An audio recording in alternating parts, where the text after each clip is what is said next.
Welcome, everybody, back to another episode of Life Chronicles and Deep Dives podcast. I'm here with Coach Cornelia, and she is in Denmark, I believe. Is that correct? This Yeah. time, yes. It's so hard to keep track when Wrong you're like here. bouncing back and forth. Please don't forget to like the video, subscribe to the channel, and check out our links in the description box below for our websites. So let's get into it. Last time I know that we had like some leftover topics that we wanted to talk about, some different things. And I know you mentioned that you wanted to talk about waiting. Uh, Mhm. I hate waiting. I'm not a big fan of it, but sometimes when you wait, uh, that's when you get like the most value out of stuff. So, what's your take on it? Right now, I hate waiting as well. I started to hate it because I've been waiting for so long. I told you about Maria going to chess tournaments, and it can take days and days and days. And like the last tournament lasted 9 days, and you would wait for 5, 6, 8 hours. It depends on the match. So when I first started to wait for her, I started to rediscover myself alone. You know what I mean? Hmm. I mean, I never had, in the last years, I never had time to stay with myself. I was always with friends or my husband and my daughter and the dogs and everyone around, you know? And then when I was waiting for her in the car, it was like I was starting to know myself again and to see what I like to watch on YouTube, what I like to listen to, because I was listening to baby music and these kind of things for many years, you know? And I started to love working in the car. I don't know if you remember, I was telling you, I'm going to a tournament, I'm going to be able to do this and to do the videos and so on, you know? And after almost 2 years of waiting, now I've had it. I cannot stand the waiting anymore. And I was thinking about loving something, you know? I was loving to wait for her in the beginning. When you do something for such a long time, you start to hate it. You know, that balance is lost, and you just get from that state of, oh, I'm looking forward for my relaxation time. I'm going to listen to what I want. I'm going to watch a movie. I'm going to do this and that. I'm going to work in my pace and so on. And then it's, oh, I have to go again there. I just can't stand it anymore. You know? Yeah. So, hold on. Do you wait like in like bleachers or like a viewing room for these tournaments, or do you have to wait outside, or what's? I mean, you are not allowed inside the room. So where they are playing, you are not allowed. Most of the parents stay together. I'm hanging out with them sometimes, but I'm usually waiting in the car. Okay. And if I have a lot of work to do, Mhm. I prefer it, you know, to finish the job and do, because I'm trying to work from home as much as possible. So I prefer to work and stay in the car. It's nice to meet with the parents sometimes as well. So, I mean, like I said, we've transitioned from going to something self-discovery while you're like waiting, because I would say that you have a lot of time to introspect during Yeah. during Hmm. that waiting period, right? And Yeah. then but then after a while you've like, you kind of like started to do some of that internal looking, and you're like, okay, well, I'm done with that. What's next? And that, I think, is where you transition from like, okay, this is okay, now we're learning, to like dislike, and then into like the extreme level, which is like, okay, well, now I hate it because I'm like, I'm Yeah. just constantly sitting here. I'm constantly, you know what I mean? Mhm. Uh, it sounds like you have other things to preoccupy you during that time of waiting. Like you're doing some projects, you're doing some writing, you're Yeah. doing some work. So, I mean, it doesn't seem too bad. Um, However, on the opposite side of that, waiting can also be great, right? So hindsight's 2020, which is a phrase in America. Like me now, looking back, if I knew Mhm. what I like, if I knew what I know now, then I would have made different decisions, right? What do you mean? Well, so there was a time where I had like some money in this account, and Mm. then I took it out. But but here's the All thing. of us at some point. Right? But the problem is that it was like an account that was just constantly just like building money, building. It was like earning interest, right? Well, had I waited to touch the money until I'd be older than I am now, retirement age, it would be a lot of dollars, quite a bit of dollars. Unfortunately, I collapsed the account and because I pulled all the money out of it. Now the stuff was for like car accidents and stuff like that. I had somebody hit my car in a parking lot, and there were some other things that I had to pull the money out for, like emergency stuff, because I didn't have savings. But I probably could have looked at a different way to do this instead of pulling it out of this account, because had I known back then that the account would be worth, I don't know, $1 million, Oh, wow. yeah, I probably wouldn't have touched it. But I was warned, but I didn't wait. I was impatient. Um, so when I look at investments, right? I trade stocks, every once in a while, but you got to be kind of calm when you trade stocks, because you may see a gain one day and you may see a loss one day. Um, when I first started investing in stocks, I don't do too much. I just do a little bit here and there. As I gradually build my portfolio. Uh, when I first invested, I actually lost money for about a month, but I waited. Mm-hmm. And instead of like freaking out and like selling and like forgetting the whole thing, I just let it ride.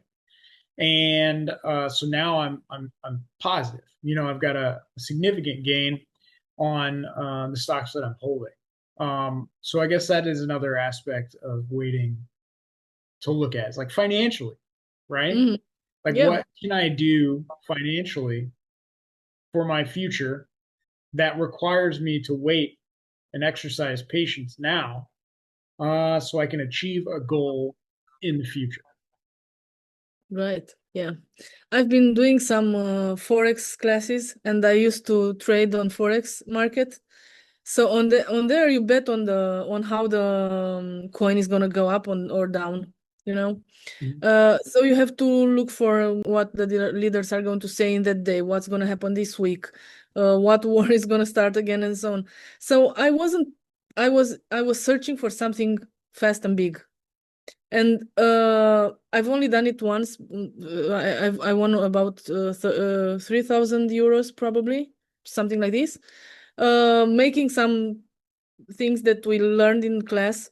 And then I realized it's not for me, because I was on the computer like all the time. What are they saying now? What are they gonna do?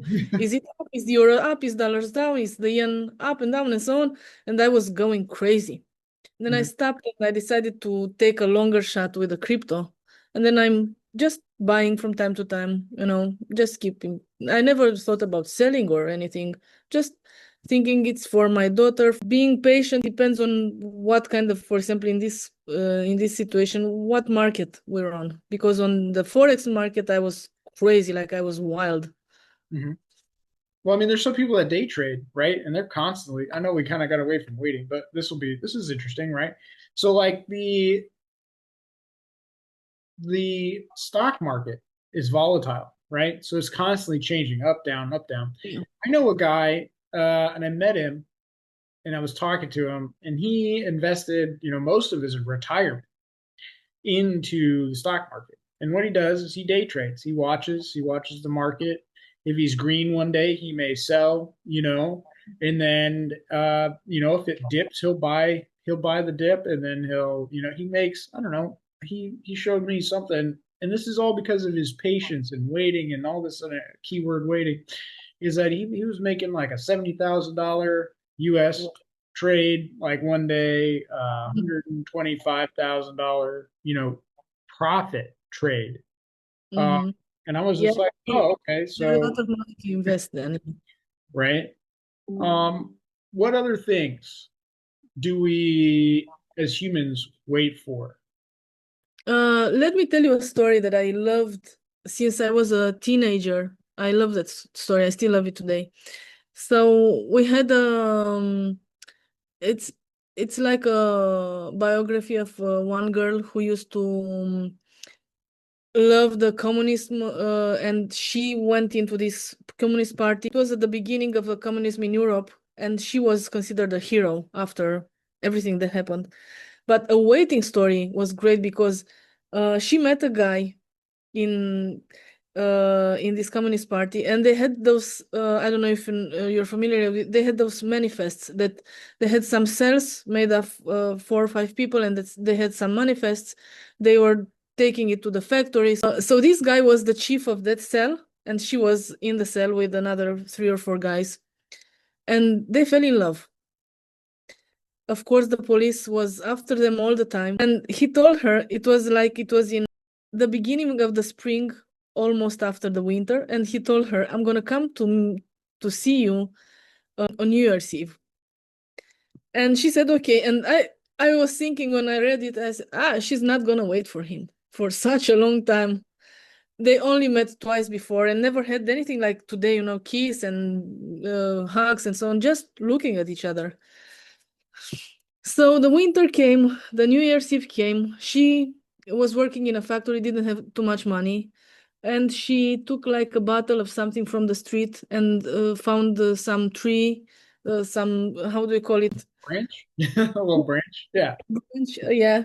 And she put it in the bottle, and she found some, in her factory, they were working with some papers, and she found some yellow papers, and she made some small globes, and she made like a Christmas tree, And then she bought 3 potatoes and meat, as far as I remember, and some wine, which was very expensive for her.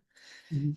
She cleaned the small room she was living in, and she bought some wood, which was a luxury for her, just to wait for him. So she made the fire, everything was clean, the little tree was on the table, and food was made. He came. They spent 2 hours that evening. Then the police came, and he had to run. And she got pregnant that night, and they had a child. And it was such a beautiful story. And I was thinking about today, who is going to do this ever? Like seeing someone for maybe once or twice for 5 minutes, and then they say, I'm going to come in 1 year, see you. And you say, okay, I'm going to wait for it. No, I don't think anyone is waiting anymore. Mhm. Yeah, you're right. I think waiting for love, and I think I think I was leaning towards that when I asked you that question. I was like, oh man, let's see what she's gonna say, and then like waiting for love. That's crazy. Because that story is something that you'd see previously, in like the previous generation or the Yeah. generation before the old time. Like whalers, or sailors used to go out for who knows years, like a couple of years to collect the whale blubber, and then they would come back, and then who knows if they were still married, or like if their wife had stepped out. That's a long time. And to think that now, um like, relationships are so finicky, when it comes, like, temperamental, it's almost like you're right. Waiting for love. First, you have to wait to get in love, which, if you don't wait, then you might end up with the wrong person. Uh, Yeah.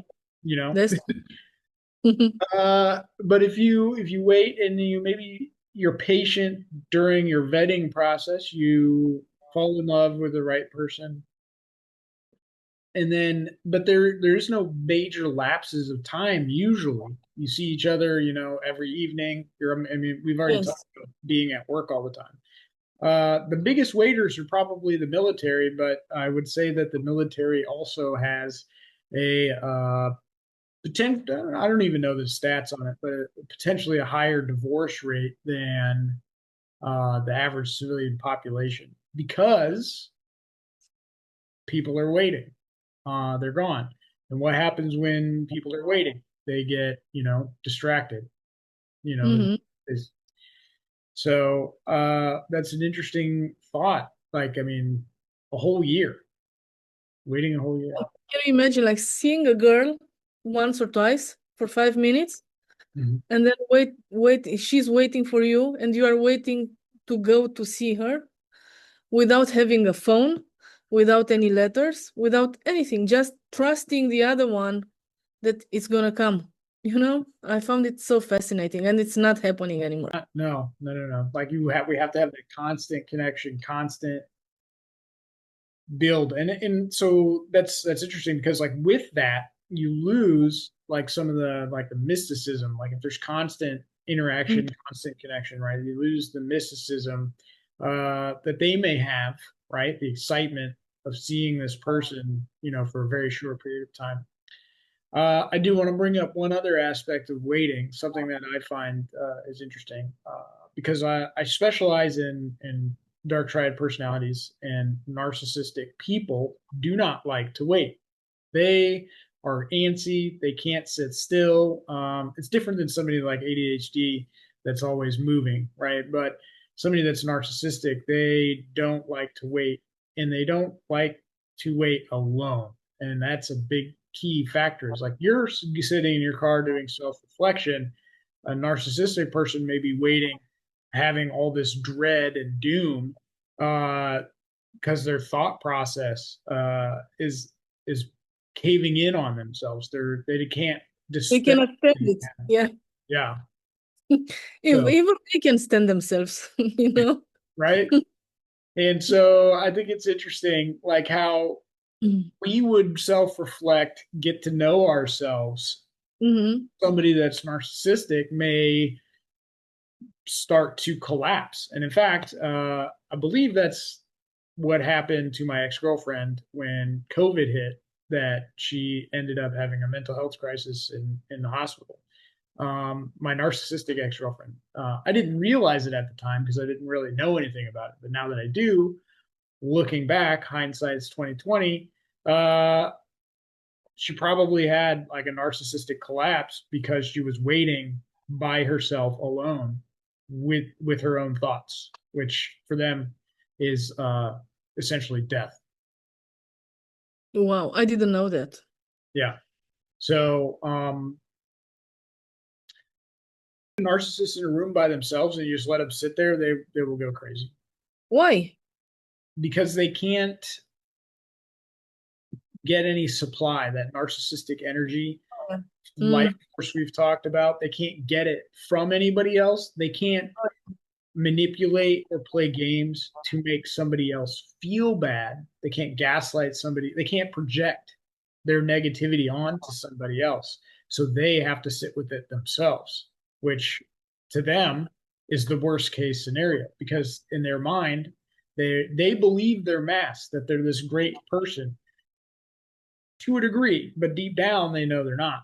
So when they have to sit with themselves, that shift happens. The mask gets buried underneath all of the weight of truth of who they are.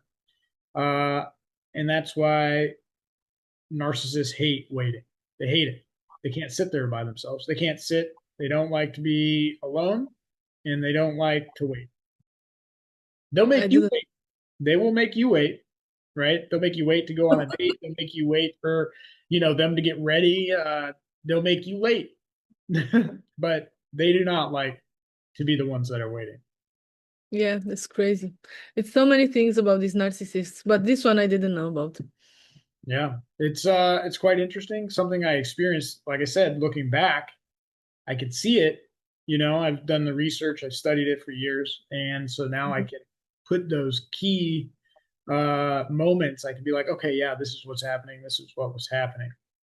Like if you let them wait, like let's say if you are the one that's taking forever to get ready, and they will get irate or maybe just leave. There will be something. You know what I mean? I don't know. But Yeah, they would react differently because they don't like to be the ones that are. They want to be the ones that are in control, the director of the show. They don't want to be the ones that are waiting for you. oh yeah, Because I get their it. Yeah. self-importance, just plays a role in it. So I wanted to talk about something else. Right here next to me, I have a beer, and I know it's only 11 o'clock here in the morning, and you're probably wondering why am I drinking a beer at 11 o'clock in the morning? This is a non-alcoholic beer, and I think it's great because it really holds me during the week. I'm not advertising for this company, but this is probably the You best should. beer Hello, hello. What company is that? Come here. to get them to. Okay, Advertise you this as is much as you want. the Shoots Black Butte non-alcoholic porter. So it's got like notes of like roasty and chocolate and stuff like that. And I think it's great. I've tried the Coors, I've tried Heineken, I've tried the Budweiser, I've tried, several other, I've tried Fremont, I've tried them all. This is my favorite one for the dark beer. I like the Heineken 00 for the like the regular type pilsners. You have a non-alcoholic beer over there that you have like, correct? In Denmark, we used to have Carlsberg, which is probably the best beer in the world, if you know the commercial. But I found this one. I'm not drinking alcohol, as you well know, but in the summertime, I sometimes have a beer, non-alcoholic. And I found this one. This is not the strongest one. So there is another one, which is totally blue, dark blue, which is like non-filtered beer. But we don't have it with flavors here. It's just simple beer. And until you told me, I thought it's the same. It has the same taste as the normal beer because I've never had normal beer, so I don't know what it is, how it is. I thought this one is the same. So you're saying that it's not the same taste, right? It's not the same. This is close, right? This is close, but it's not the same. And what you lose is you lose like that alcoholic bite. So, like a beer, it's kind of like I don't know how to describe it. With beer, the alcoholic bite's kind of like a bitter frost taste that you can take. It's not like a whiskey or a wine. It's a little bit different. Um, and I'd love to go into it more. But I'd really like to dive into my history with alcoholism and heavy drinking and all that other stuff in a much bigger episode. So maybe we can do that in the future. Sure. Non-alcoholic beers like the Heinekens, the Budweisers, those will be similar to the one that you have. And the trend is that you can drink these non-alcoholic beers. Obviously, you have like your caloric, counts and then whatever is on the label for the nutrition facts. But you don't have the alcohol. So you've got, less health problems that you may incur from drinking this, and you can still be social with it. You don't have to feel left out, and I think it's great because for athletes, you don't want to be drinking all the time. So, you Sure. know, this is an alternative. Uh, I think it could be dangerous for somebody that is my mom works in alcohol abuse, and she thinks it's dangerous because it's like a gateway. So like if you start with non-alcoholic beer, then you'll transition to back to alcoholic drinks, which is a possibility. I did read online that yours said 00, which Heineken has, and some of them will advertise that there's 0.0% alcohol. This has 0.5%, which your body will process like nothing. Mm, However, let's say you were to drink a lot of it, somebody that might be alcohol dependent, um, that could trigger alcohol dependency in an extreme case. I don't know what that case would be because the very small quantity of alcohol. So health wise, these are great. This is a great option. If you want to have a beer with dinner, but you don't want to drink. Let's say you're riding a motorcycle, which I do, right? You want to have a beer, non-alcoholic. You can still cheers the boys and then get on your hog sure, and yeah. you know. Yeah. And for me, who I chose not to drink because my grandfather was a huge drinker. And I don't know, it's just a choice that I made when I was a teenager. I had my drinks and I was pretty good at it actually. I didn't get drunk very fast. I could have about a few, two, three bottles of wine, and then I got drunk. Uh, but for me, I don't know why in the summertime you feel that you want to have a beer. And yeah, I don't know why, even though you're not drinking. So this beer without alcohol is very good for me. Mhm. It's great. And I think it has something to do with like the refreshingness of it, the crispness of it. It does something different When than it's hot, you want to have one. Yeah. yeah, it's it does something different than soda. And it feels nostalgic in a way, but it also like lets you connect. And I think what it is like it lets you connect to the idea of, like what you think summer should be or what you think an evening. Like if I'm having steak and potatoes for dinner, you best believe I'm having one of these porters with me, right? If it's hot outside, and you're right, if it's hot outside, I'm probably leaning towards like the Heineken or, the Coors or one of those Pilsner types. It's all context related. However, you can still enjoy it, be safe. You don't have to worry about drinking and driving. You don't have to worry about any of that. And I think that's great. Yeah, me too. Do you have non-alcoholic wines? We have a few here, but do you have any over there? We do, but they are very, very bad. I mean, uh, bad in the sense that they make you sick. Yeah, I tried once with my friends and never again.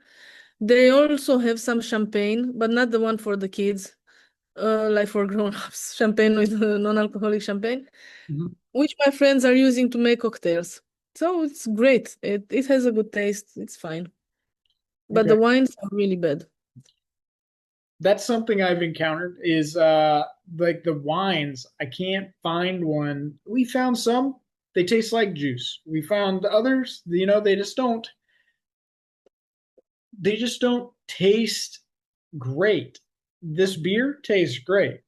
The Hmm. Heinekens, the Budweisers, of course, they taste great. The wines have yet to find one that can really hold the similarity to, and I know you don't drink, but like the similarity to like a regular bottle of wine, uh, the flavor, the taste, the bite, they just don't have it.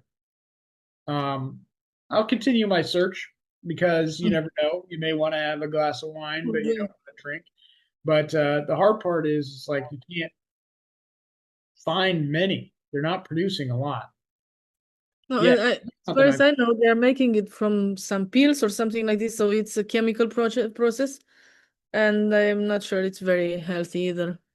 So I yours is don't. a different process over there. Ours, they take regular wine and then they de-alcohol it through a process. I don't know what, maybe that's what you're talking about, but it's regular wine. They just remove the alcohol from it. Uh, but it doesn't even taste remote. Most of them don't taste remotely similar to wine. I think I've had one. At least like grapes, maybe they don't taste like grapes. They taste like cardboard grapes. Well, everybody, we have talked about a couple of things here. If you have questions about them, don't forget to leave them in the comments section. Our websites will be in the description box. Don't forget to like the video, and we'll see you in the next one.